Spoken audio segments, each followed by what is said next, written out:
जर जाओ नीचे करो। ठाकुर मुर्दाबाद,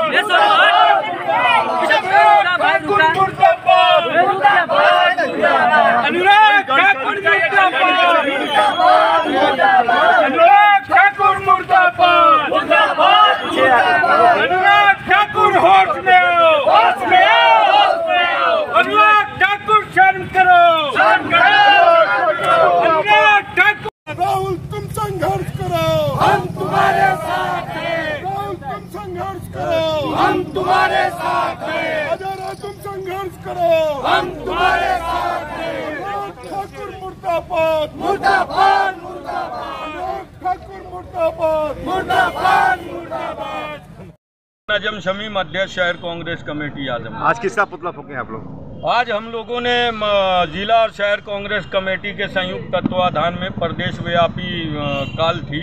अनुराग ठाकुर ने जो कल जो है अनर्गल बयान दिया है राहुल गांधी के खिलाफ, वो ये नहीं जानते कि राहुल गांधी जी जातिवार जनगणना के पक्ष में आवाज़ बुलंद कर रहे हैं और देश की 80% जनता जातिवार जनगणना चाहती है।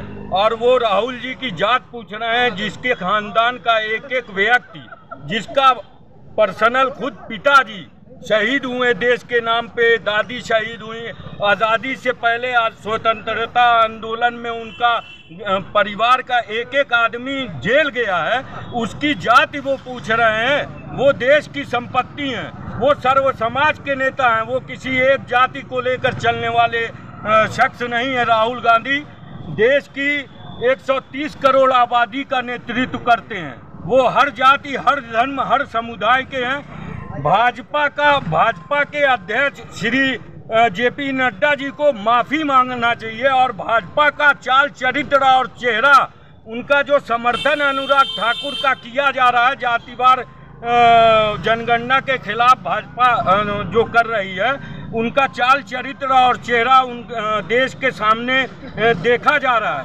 और जो प्रधानमंत्री जी जो अनुराग ठाकुर का सपोर्ट कर रहे हैं, वो खुद पिछले दिनों बताते चले हैं कि मैं जो है बैकवर्ड समाज से हूं, तो वो ये बताएं कि ये इनका जो समर्थन कर रहे हैं प्रधानमंत्री श्री नरेंद्र मोदी जी, कि वो क्या जातिवार जनगणना के खिलाफ हैं। देश जानना चाहता है, देश की 80% जनता को हक मिलना चाहिए कि नहीं मिलना चाहिए, ये उनको बताना चाहिए देश की जनता को।